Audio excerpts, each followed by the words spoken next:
अस्सलाम वालेकुम स्टूडेंट्स। उम्मीद है कि आप सब खैरियत से होंगे। लास्ट टाइम हम डिस्कस कर रहे थे क्लासिफिकेशन ऑफ फंजाई। फंजाई की क्लासिफिकेशन हमने कहा था कि इसमें जो है वो 4 मेजर ग्रुप्स में इसकी क्लासिफिकेशन की गई। सबसे पहला हमारे पास था जाइगोमाइकोटा, ये भी हमने डिस्कस कर लिया था। उसके बाद हमारे पास जो था एस्कोमाइकोटा था, यानी कि सैक लाइक जिसमें पाउच लाइक इसकी स्ट्रक्चर होती है। तो ये दोनों हमने जो है वो डिस्कस कर लिए थे। तो आज थर्ड जो है हम डिस्कस करेंगे बेसिडियोमाइकोटा। इनको हम मोस्टली जो है वो क्लब फंजाई भी कहते हैं। अब वो कहता है कि इनको जो है हम क्लब फंजाई क्यों कहते हैं, ये हम आगे चल के डिस्कस करते हैं। तो बेसिडियोमाइकोटा की अगर हम जनरल कैरेक्टरिस्टिक की बात करें तो इसमें जो हाइफी होते हैं वो सेप्टेट होते हैं, और इनमें जो डाइकैरियोटिक फेज होता है वो लेंथी होता है।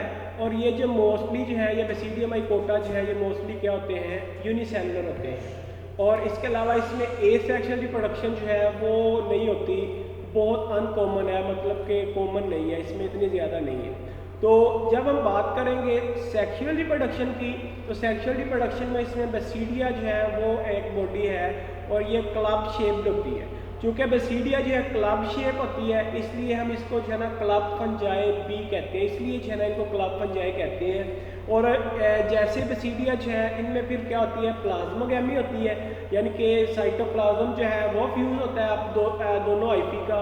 उसके बाद जो है फिर डाइकैरियोटिक फेज जो है उसमें बेसिडियोकार्प एक बॉडी बनती है। जब डाइकैरियोटिक फेज यानी कि जब दोनों के हाइफी मिलकर एक स्पेसिफिक बॉडी बनाते हैं, तो जैसे बेसिडियोकार्प बनती है तो उनमें जो है वो karyogamy fusion of nucleus start हो जाती है। और न्यूक्लियस फ्यूज होने के बाद मियोसिस होती है। मियोसिस के रिजल्ट में 4 हैप्लॉइड सेक्सुअल स्पोर्स बनते हैं, जिनको हम बेसिडियोस्पोर्स भी कहते हैं। इसकी अगर हम एग्जाम्पल की बात करें तो एग्जाम्पल में हमारे पास इसके मशरूम है, पक्सीनिया है, यानी कि इनको हम रस्ट फंजाई भी कहते हैं, और अस्टिलेको है, इसको हम स्मट फंजाई भी कहते हैं। इसके अलावा पफबल्स है, ब्रैकेट फंजाई है, ये सारी इसकी क्या है, एग्जाम्पल है। अब इनका जो है मेथड क्या है कि ये फ्लावर्स के अंदर जो है अपने हाइफी पेनिट्रेट कर देते हैं, और जो है ना सीड्स के अंदर और फ्लावर्स के अंदर दोनों के अंदर अपने हाइफी जो है वो पेनिट्रेट कर देते हैं, और ये डोरमेंट हो जाते हैं, उधर जाके ये डोरमेंट हो जाते हैं। और जैसे ही वो सीड जो है वो नेक्स्ट सीजन में ग्रो करेंगे, जो है ना वो अपनी जो है ना रिप्रोडक्शन करके जर्मिनेट करेंगे, तो उनके अंदर जो ये फ्लावर और सीड के अंदर जो हाइफी पेनिट्रेट हुए थे, तो वो नए हाइफी जो है वो इन प्लांट्स के अंदर जैसे ये ग्रो करेंगे, इन प्लांट्स के अंदर जो है वो ग्रो करेंगे। और इनके जो कर्नल्स होते हैं, इनके जो अनाज दाने होते हैं गंदम के या किसी के भी, तो उनके अंदर ये स्पोर्स की फॉर्मेशन करते हैं। उसके बाद ये वो कहते हैं कि सीड जो है वो कवर ऑफ सीड ब्रेक के, जो सीड जो है ना, सीड का जो कवर होता है जिसको हम सीड कोट भी कहते हैं, तो उसकी ब्रेकडाउन करता है। आपने जो है ना वो कुछ गंदम के दाने देखे होंगे कि उसके अंदर से जो है ना वो वाइट कलर का जैसे फ्लोर होता है, आटा सा निकला होता है, तो वो किसी वजह से होता है, वो बेसिडियोमाइकोटा की वजह से होता है। और स्पोर जो है उसमें से फिर वो असल में स्पोर्स होते हैं, और स्पोर जो है उस गंदम के दानों में से रिलीज हो रहे होते हैं जो कि विंड के थ्रू, और वो पाउडर की फॉर्म में होते हैं स्पोर्स, जो कि विंड के थ्रू जो है हवा के थ्रू फिर जो है ना वो डिस्पर्स हो जाते हैं, फैल जाते हैं गिरदोनवा में। इसके एग्जाम्पल में हमारे पास दो है, रस्ट एंड स्मट्स। तो सबसे पहले हम देखेंगे रस्ट को।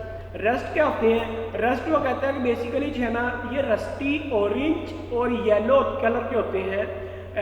येलो कलर की एक डिजीज स्पॉटेड डिजीज है, रस्टी कहते हैं जंग आलूद। रस्ट का आपने सुना होगा जिसको जंग को कहते हैं, तो ये जंग आलूद इस तरह के कुछ होते हैं, और ये कहाँ होते हैं, लीव्स और स्टेम पर जो है छोटे छोटे स्पोर्स होते हैं। उसके बाद ये जो है ब्रिक्स और रेड स्पोर्स, ब्रिक्स लाइक जो स्पोर्स हैं रेड वैसे प्रोड्यूस होते हैं, और ये मोस्टली ग्रासेस में जो है वो होते हैं। इसके अलावा दूसरी एग्जांपल हमारे पास है स्मट। स्मट की अगर हम बात करें तो स्मट वो कहता है कि ब्लैक होते हैं और डस्टी डस्ट लाइक स्पोर्स होते हैं, और ये कहाँ बनते हैं, शूट्स में एग्जाम्पल होते हैं, शूट्स में बनते हैं। और ये क्या करते हैं, रिप्लेस ग्रेन कर्नल्स के, ग्रेन कर्नल जो है ना अनाज जो है उनको रिप्लेस करते हैं, और वीट्स कॉर्न्स में जो है ये होते हैं। इसके अलावा इसका अगर हम बात करें इसकी, इसमें एक होते हैं लूज स्मट्स ऑफ वीट, जिनको हम जो है ऑस्ट्रेलियोगोट्रिटिकी कहते हैं।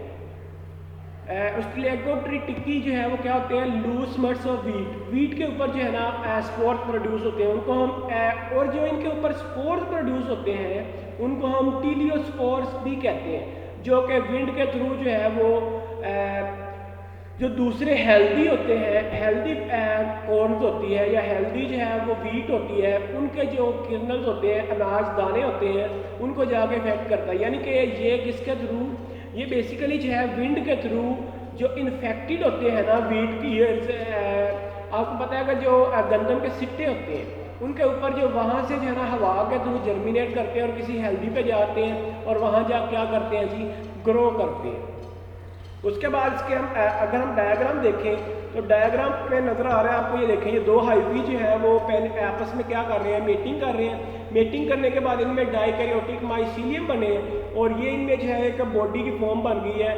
इसके अंदर फिर क्या होगा कि प्लाज्मोगैमी होगी, प्लाज्मोगैमी के बाद न्यूक्लियोगैमी होगी और न्यूक्लियोगैमी होने के बाद इसमें डिप्लॉइड न्यूक्लिया या डिप्लॉइड न्यूक्लिया या फिर 4 हैप्लॉइड मियोसिस होगी इनमें। तो जैसे मियोसिस होगी तो इनमें आपको पता है मियोसिस के रिजल्ट में 4 बनते हैं हैप्लॉइड, तो इसमें जो 4 हैप्लॉइड न्यूक्लियाई बनेंगे और जो कि 4 बेसिडियस स्पोर्स बनाएंगे और ये डिस्पर्स होंगे और ये डिस्पर्स होने के बाद दोबारा फिर जो है कुछ जो है वो मेटिंग टाइप नेगेटिव और मेटिंग टाइप पॉजिटिव दोनों में ग्रो कर देंगे और फिर दोबारा इनका दोबारा जो है ना ये साइकिल लाइफ साइकिल चलता रहेगा। उसके बाद नेक्स्ट हमारे पास है ड्यूट्रोमाइकोटा।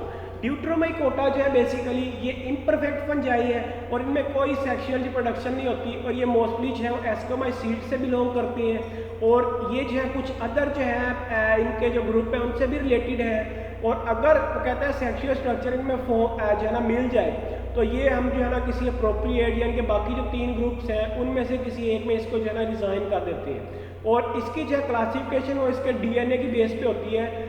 वो कहता है कि even if sexual structure not found, अगर जो इसकी जो है ना सेक्सुअल जो है ना स्ट्रक्चर नहीं मिलती हमें, तो जो एसेक्सुअल रिप्रोडक्शन इनमें कौन सी है वो मोस्टली कोनिडिया है और इसमें एक कंडीशन है पैरासेक्सुअलिटी।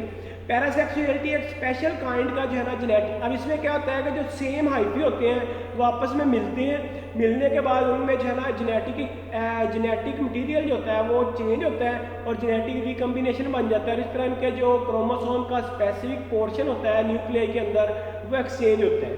इसके एग्जाम्पल की अगर हम बात करें, एग्जाम्पल हमारे पास है पेंसिलियम ब्लू ग्रीन मोल्ड है, एस्परगिलस है, ब्राउन मोल्ड्स है, अल्टरनेरिया है, फ्यूजेरियम है और इसके अलावा इसमें जो है वो पेंसिलियम है और ये मोस्टली क्या होते हैं सेप्रोट्रॉफिक, यानी कि dead organism decaying fruit bread वगैरह पे क्या करते हैं, फीडिंग करते हैं। और ये सेप्टेट होते हैं। सेप्टेट आपको पता है, हमने सेप्टेट और नॉन सेप्टेट पढ़ा था कि सेप्टेट वो होते हैं जिनमें हाइफीज है उनके अंदर क्रॉस वॉल्स होते हैं, एक लॉन्ग सेल नहीं होता।